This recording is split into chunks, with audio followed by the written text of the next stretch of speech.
Assalamualaikum warahmatullahi wabarakatuh. Perkenalkan, nama saya Dr. Syarifah Harahap MKes. Saat ini saya bertugas sebagai dosen tetap di program studi pendidikan dokter Fakultas Kedokteran Universitas Islam Sumatera Utara.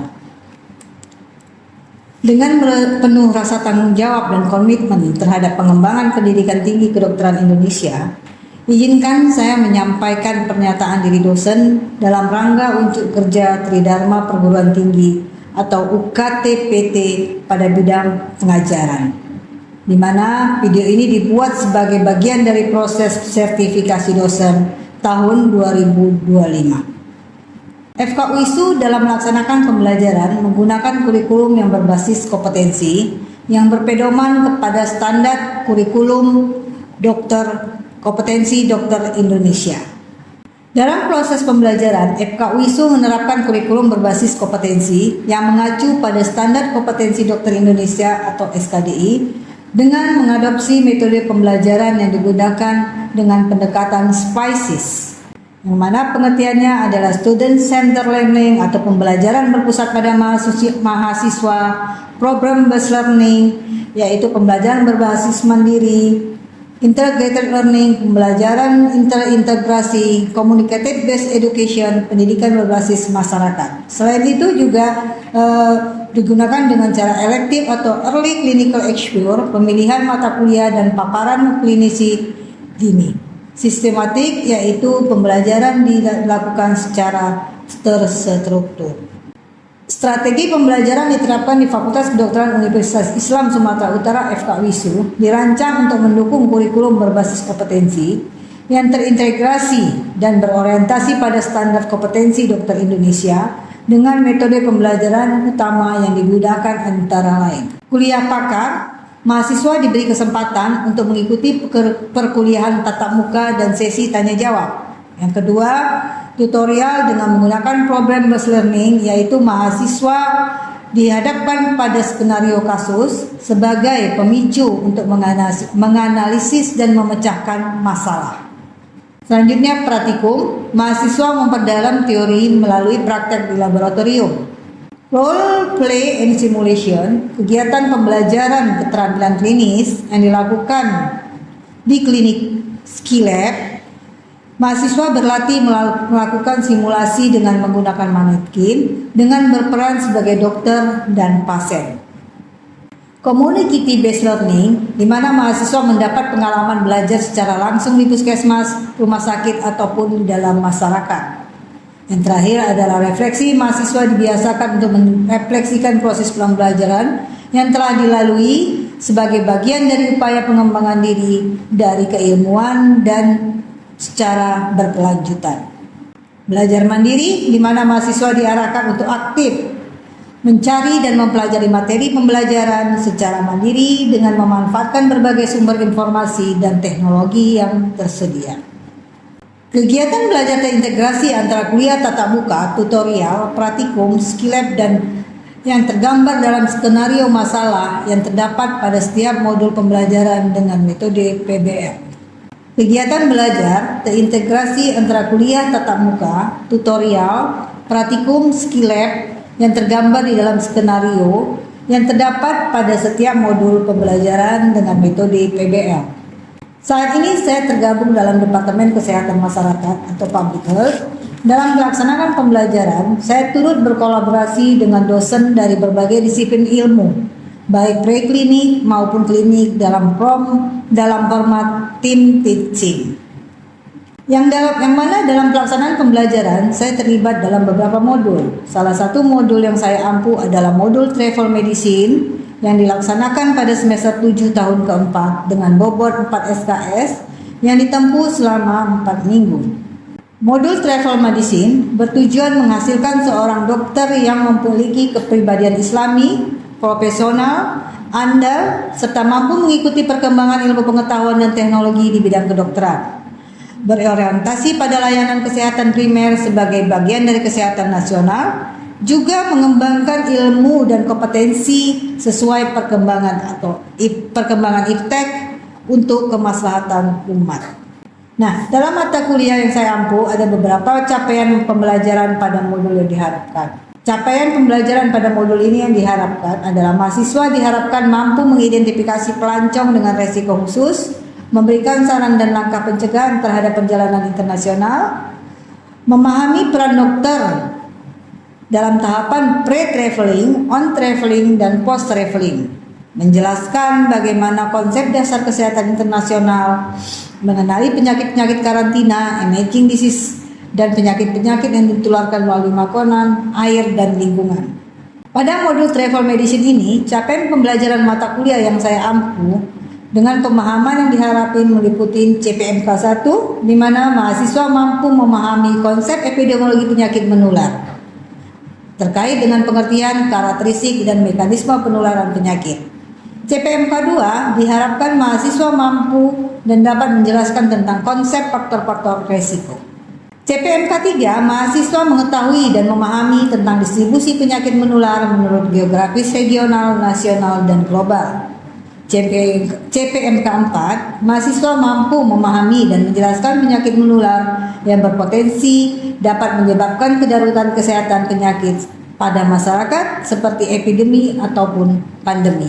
Pada akhir pembelajaran, mahasiswa diharapkan dapat memahami tentang pengertian dari epidemiologi, terutama epidemiologi penyakit menular, faktor-faktor resiko, distribusi, mekanisme penularan penyakit menurut geografis secara regional dan nasional.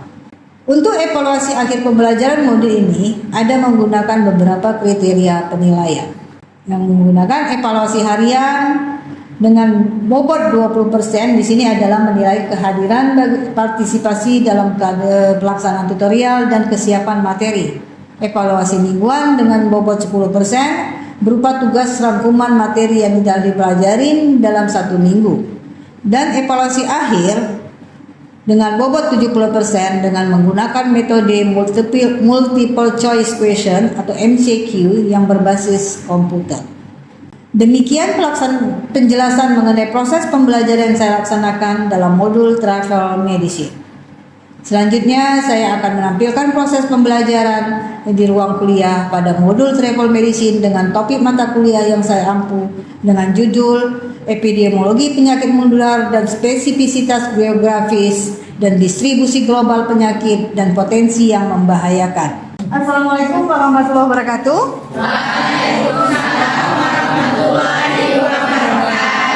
Selamat siang adik-adik sekalian.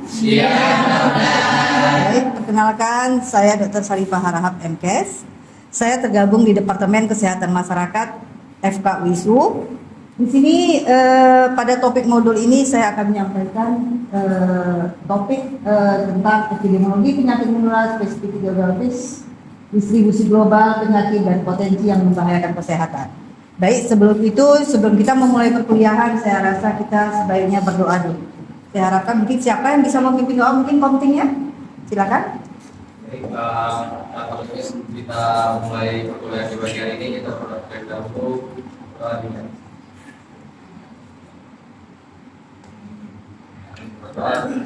Baik, terima kasih. Tadi sudah absensinya sudah dijalankan. Coba saya lihat. Baik, ini hadir semua atau ada yang absen? Hadir. Saya akan coba absen secara acak aja ya, sesuai yang ada di tanda tangan. Mutiara Mahasari, apa ini? Batubara. Hadir. Oke. Mungkin Kafia ya, Kafia Sarita ya, Safira. Hadir, dokter. Hadir. Oke, saya rasa ini semua udah ya. Baik, kita mulai aja perkuliahan kita. Ada topik yang akan saya sampaikan, tapi sebelum itu saya ingin mengulang kira-kira pemahaman kalian pada perkuliahan kita yang sebelumnya. Saya ingin bertanya kira-kira apa yang dikatakan dengan travel medicine. Siapa yang bisa kira-kira? Silakan. Di sini dokter, travel medicine itu cabang ilmu kedokteran yang mempelajari tentang pencegahan dan pengelolaan bagi orang yang sedang berpergian. Baik, oke, bagus. Travel medicine itu adalah salah satu cabang ilmu kedokteran yang membicarakan tentang bagaimana seorang pelancong atau wisatawan melakukan perjalanan wisata. Ya, baik. Satu lagi mungkin pertanyaan saya dalam travel medicine di Indonesia, hal apa yang paling penting atau hal apa yang paling diprioritaskan dalam pelaksanaannya? Siapa yang bisa? Silakan, Balkis. Pemberian tindakan preventif, contohnya kayak imunisasi atau vaksinasi sebelum melakukan perjalanan. Oke, baik ya. Jadi kira-kira saya rasa kalian cukup memahami bagaimana perkuliahan kita sebelumnya. Ini kita lanjut aja di kuliahan kita ini hari, ya. Pada mata kuliah ini ada beberapa capaian pembelajaran mata kuliah yang harus dipahami oleh adik-adik semua. Yang pertama, mahasiswa mampu memahami konsep epidemiologi penyakit menular yang termaktub di dalam epidemiologi, pengertian, karakteristik dan mekanisme penularan penyakit. Ya, jadi di sini diharapkan mahasiswa memahami konsep dari epidemiologi penyakit menular. Yang kedua, diharapkan mahasiswa mampu dan dapat memahami konsep faktor resiko. Jadi faktor-faktor resiko dari penyakit menular kita dapat memahaminya. Yang ketiga, mungkin mahasiswa mengetahui dan memahami tentang distribusi penyakit menular menurut geografis regional, nasional, dan global. Ya, capaian pelajaran mata kuliah yang keempat itu diharapkan mahasiswa mampu memahami dan menjelaskan penyakit menular yang berpotensi dan dapat menyebabkan kedaruratan kesehatan masyarakat. Ya, jadi kesehatan yang dapat penyakit yang dapat menyebabkan kedaruratan kesehatan masyarakat dapat jadi dikatakan epidemi atau pandemi. Ya, nah.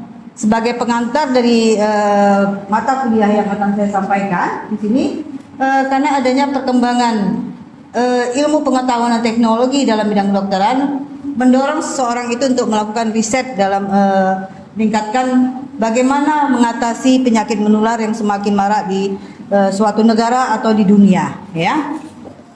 Di sini mungkin kalau epidemiologi kalian mungkin di semester sebelumnya juga sudah ada membahas tentang epidemiologi.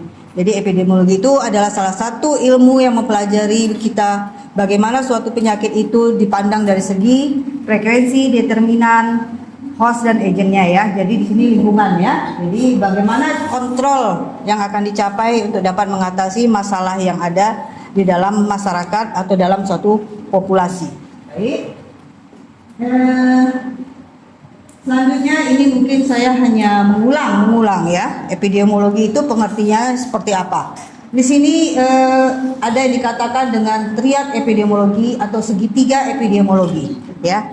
Segitiga epidemiologi ini juga merupakan gambaran ketiga faktor ini yang saling berkaitan. Jadi apabila terjadi gangguan dari salah satu faktor ini akan menyebabkan timpangan atau masalah di dalam masyarakat atau populasi ya. Jadi baik agent, lingkungan ataupun hostnya itu tidak boleh mengalami suatu ketimpangan. Oke. Dalam penyakit menular kita mengenal ada 3 kelompok besar yang harus dapat diperhatikan. Yang pertama mungkin penyakit yang sangat berbahaya di mana angka kematiannya itu cukup tinggi. Jadi ada suatu penyakit itu memang dia penyakit yang sangat berbahaya, tapi dia menyebabkan kematian yang tinggi. Yang kedua mungkin penyakit menular tertentu yang dapat menimbulkan kematian dan cacat, walaupun akibatnya lebih ringan dari yang pertama. Jadi ada kelompok penyakit juga dia menyebabkan kematian dan cacat, tapi dia lebih ringan daripada yang pertama. Yang ketiga mungkin penyakit menular yang jarang menimbulkan kematian dan cacat, tetapi dapat membawa yang dapat menimbulkan kerugian materi. Ini nanti contoh-contoh penyakitnya dapat kita lihat. Mungkin kalau yang pertama, kira-kira contoh penyakitnya apa? Yang bisa kita gambarkan? Mungkin ini penyakit yang sangat berbahaya karena angka kematian yang cukup tinggi. Ada yang bisa kira-kira penyakit apa? Nah, ini penyakit menular ya? Penyakit apa? COVID. Oke, mungkin penyakit COVID ya, yang beberapa tahun lalu merupakan penyakit yang menyebabkan pandemi ya untuk wilayah Indonesia dan seluruh dunia. Oke. Mungkin yang kedua penyakit menular tertentu yang dapat menimbulkan kematian dan cacat, walaupun akibatnya lebih ringan dari yang pertama. Kira-kira penyakit apa di situ yang bisa kita lihat? TBC? TBC ya, TB ya. TB juga penyakit menular itu kira-kira dia memang cepat menular dan menjangkau masyarakat ya. Nah, yang ketiga penyakit menular yang jarang menimbulkan kematian dan cacat, tetapi dapat mewabah yang menimbulkan kerugian materi. Contohnya apa? Diare. Kenapa? Diare. Diare saya rasa terletak di yang kedua. Karena diare dengan pelayanan dan penanganan yang kurang juga bisa menyebabkan kematian ya. Kira-kira penyakit apa yang penyakit apa? Flu boleh, flu tapi flu ringan ya, jangan flu kayak flu COVID atau flu burung ya. Nah, jadi baik, jadi adik-adik sudah dapat memahami kira-kira gambaran 3 kelompok penyakit utama yang menyebabkan berapa kriteria di bawah ini. Yang selanjutnya mungkin tahap penyakit dini. Jadi di sini sudah melihat bagaimana penyakit itu sudah berada di dalam tubuh seseorang, sudah menunjukkan masalah kesehatan dengan adanya gangguan patologis. Jadi mungkin udah ada gangguan-gangguan patologis. Yang selanjutnya adalah tahap penyakit lanjut. Di sini pada tahap ini mungkin diagnosis sudah relatif mudah, jadi sudah jelas, ya sudah lanjut, mungkin sudah dilakukan pemeriksaan, sudah ada terapi, dan di sini sudah dapat dilihat gejala dan kelainan yang lebih nyata, ya. Oke. Yang kelima adalah tahap penyakit akhir. Jadi bila suatu penyakit itu menjangkit seseorang, dia pada tahap akhir itu kita harapkan dia bisa sembuh sempurna. Jadi dia benar-benar sehat, kembali sempurna, atau sembuh dengan kondisi yang cacat, ya. Atau dia sebagai carrier, pembawa, ya. Atau dia bersifat kronis. Yang terakhir mungkin yang lebih fatal, dia meninggal dunia, ya. Dikatakan sebagai carrier, contohnya pada penyakit apa ini? Hah? Contohnya mungkin sebagai penyakit apa ya? Malaria umpamanya mungkin. Kalau dia tidak punya kan mungkin dia bisa sembuh, tapi carrier dia tetap ada gitu ya. Jadi di sini beberapa tahap akhir dari suatu penyakit menular yang menjangkit seseorang, ya. Nah, di sini juga kita bisa lihat dari suatu penyakit itu sifat-sifat dari penularan itu ada beberapa bagian. Yang pertama yang harus kita perhatikan adalah waktu atau generasi time, yaitu masa masuknya penyakit pada penjamu tertentu sampai masa kemampuan maksimal penjamu tersebut untuk dapat menularkan. Jadi waktu di mana sampai seseorang penjamu itu masuknya penyakit sampai menularkan kepada seseorang, ya. Yang kedua mungkin kekebalan atau herd immunity adalah kemampuan atau daya imun suatu kelompok tertentu terhadap penyebaran suatu penyakit menular tertentu berdasarkan tingkat kekebalan jumlah anggota kelompok tertentu. Jadi setiap atau sekelompok orang itu mungkin mempunyai kekebalan yang berbeda-beda, ya. Jadi ada mungkin sebahagian atau kelompok masyarakat yang mempunyai kekebalan yang rendah atau dia mempunyai kekebalan yang cukup baik, ya. Jadi di sini kita bisa lihat kekebalan itu juga mempengaruhi bagaimana penularan suatu penyakit, ya. Jadi kalau mungkin dia kekebalannya kurang baik, penularannya juga mungkin lebih bisa terjadi, ya. Yang ketiga, angka serangan attack.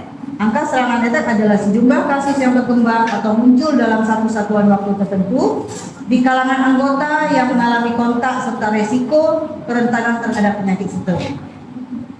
Jadi adanya suatu keadaan di mana terjadi suatu jumlah kasus yang berkembang cukup banyak, ya, cukup banyak, dan itu terjadi dikatakan dengan pada suatu kelompok karena kerentanan terhadap penyakit tersebut. Contohnya misalnya seperti TB, penyakit TB itu dia kan cukup cepat untuk menularkan, apalagi untuk anggota di sekitarnya, anggota keluarga ataupun yang gimana, mungkin melihat dari kondisi lingkungannya juga bisa lebih merentan, ya, untuk penularan. Oke, di sini ada faktor-faktor risiko penyakit. Apa yang dikatakan dengan faktor risiko itu? Faktor risiko adalah kondisi atau suatu keadaan dapat menyebabkan seorang yang sehat itu menjadi sakit, ya. Jadi di sini ada beberapa faktor risiko yang dapat kita jelaskan. Mungkin yang pertama adalah faktor risiko yang dapat diintervensi dan yang tidak diintervensi. Jadi maksudnya yang tidak dapat diintervensi itu memang sudah ada, ya. Jadi tidak bisa kita katakan itu sebagai yang tadi. Seperti faktor genetik, usia, dan jenis kelamin. Itu saya rasa sudah memang ada untuk setiap orang, ya. Sedangkan faktor resiko yang dapat diintervensi itu adalah kebiasaan buruk, gaya hidup, pola makan, obesitas, dan lain-lain. Cara penularannya itu juga dapat kita bagi secara besar, yaitu dengan cara penularan secara langsung dan penularan secara tidak langsung. Jadi kalau yang dikatakan penularan secara langsung itu dari agent langsung menularkan kepada penjalannya. Kalau tidak langsung, di sini mungkin dia melalui satu reservoir, dia melalui satu media atau suatu makhluk hidup lain yang sebagai perantara. Ya, jadi di sini bagiannya seperti ini. Ini juga mungkin gambaran bagaimana suatu spektrum penyakit menular. Ini hanya mengulang, mungkin sebelumnya sudah kita dapat. Apa yang dikatakan dengan epidemi, endemi, pandemi, dan sporadik. Ini adalah gambaran bagaimana kondisi suatu penyakit menular itu dapat menjadi gambaran pada suatu daerah. Ya, kalau sepertinya, kalau yang baru terjadi mungkin pandemi. Pandemi itu dia meliputi suatu daerah dan meliputi seluruh global. Ya, jadi bukan hanya pada daerah tertentu, tapi dia global mencapai dunia. Ya, ini saya yang mengulang-ulang aja gambaran-gambaran penyakit yang bisa dilihat dari spektrum penyakit menular. Ya, oke. Nah, sesuai dengan judul yang saya sampaikan tadi, mungkin di sini apa sih manfaatnya sistem informasi geografis untuk penyakit menular, penyebaran penyakit menular? Ini di sini untuk memberikan informasi seperti wilayah mana, siapa saja yang terkena, bagaimana kondisinya, bagaimana penularannya, bagaimana pelayanan kesehatan di situ untuk mengatasi kondisi penularan penyakit yang terjadi di suatu daerah. Ya, menurut WHO menentukan distribusi geografis penyakit, analisis tren spasial dan temporal, pemetaan populasi, stratifikasi faktor risiko dan sebagainya ini merupakan suatu monitoring untuk melihat bagaimana sebenarnya penularan penyakit pada suatu daerah. Ya, kalau WHO kita bicara berarti kasus ini sudah kasus yang global. Ini apakah pemanasan global juga dapat menyebabkan suatu penyakit menular? Jadi banyak faktor-faktor. Nah, di sini karena adanya hutan gundul yang menyerap oksigen berkurang, juga di sini adanya radiasi, di sini adanya sisa-sisa ranting yang tidak ini, dan mungkin di sini juga terlihat adanya pembakaran jerami menyebabkan CO2, CH4NA2, kotoran sapi yang terletak. Jadi di sini dengan adanya konsep pemanasan global juga dapat menyebabkan terjadinya penyebaran penyakit menular. Oke. Ini adalah beberapa jenis penyakit infeksi yang timbul akibat perubahan iklim, antara lain kolera, antraks, virus Zika, Ebola, flu burung. Ya, dikatakan karena perubahan iklim, karena ada beberapa penyakit itu yang dapat ditularkan karena pengaruh iklim. Jadi pada kondisi iklim dingin atau iklim panas dia dapat menularkan. Ya, oke. Nah, sampai di sini kira-kira ada yang bertanya? Apa? Silakan. Izin dokter, saya ingin bertanya, apakah faktor resiko penyakit menular merupakan faktor yang harus diperhatikan? Oke. Apakah faktor resiko pada penyakit menular merupakan faktor yang harus diperhatikan? Baik. Karena faktor resiko itu membuat seseorang yang sehat menjadi sakit.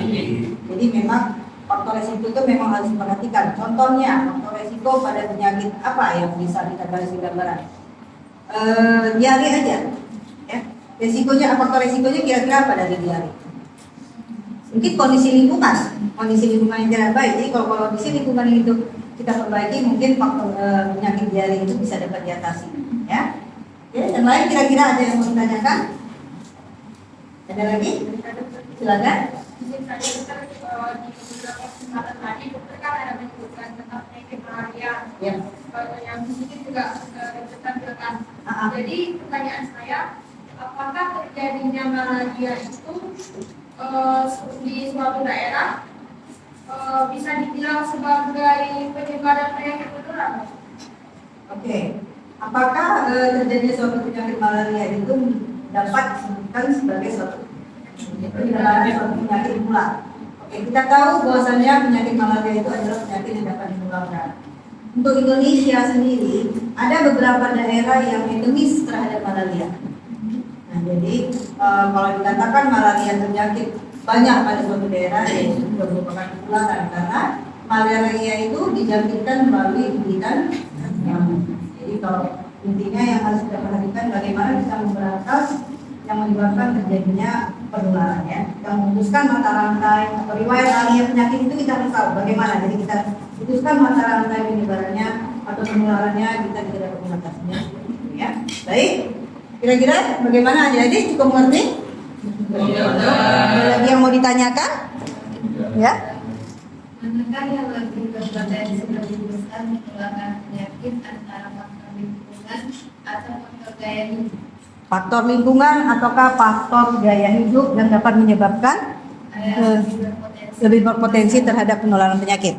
Saya rasa kalau secara garis besar itu saling berkaitan ya, tidak bisa kita bilang apakah faktor gaya hidup lebih berperan ataukah faktor lingkungan. Karena dengan lingkungan yang bersih, kalau gaya hidupnya tidak baik, sama aja. Oke, dia gaya hidupnya memang dia sudah teratur, dia makan teratur, pola hidup bagus, tetapi lingkungannya tidak mendukung, sama juga ya. Jadi intinya faktor-faktor itu harus saling terkait. Oke? Ada lagi ini kira-kira yang laki-laki ngantuk? Jam siang ya, jam ngantuk. Oke? Kalau tidak ada lagi, saya rasa perkuliahan kita ini hari mungkin sampai di sini. Terima kasih buat adik-adik semua atas perhatiannya. Mudah-mudahan mendapat ada manfaatnya. Tapi sebelumnya saya ingin memberikan beberapa soal latihan yang dapat kalian kerjakan mungkin ya. Nanti kirim aja melalui mes. Ya, melalui mes aja dikirim, dijawab, bisa kiriman. Saya kasih waktu kira-kira 1 minggu. Jadi sebelum perkuliahan yang ke depan, soal latihan sudah dikirim. Oke? Terima kasih. Sebelum kita tutup, sebaiknya coba siapa yang membawa doa? Kontingnya juga, silakan.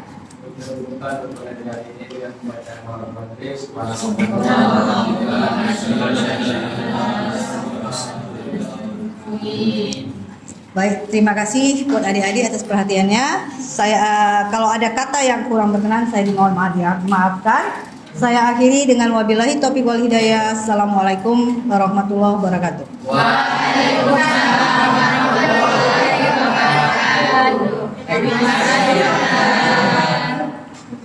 Demikianlah pernyataan diri dosen dalam rangka untuk kinerja untuk kerja Tridharma Perguruan Tinggi UKPTB pada bidang pengajaran. Video ini dibuat sebagai bagian dari proses sertifikasi dosen tahun 2025. Assalamualaikum warahmatullahi wabarakatuh. Terima kasih.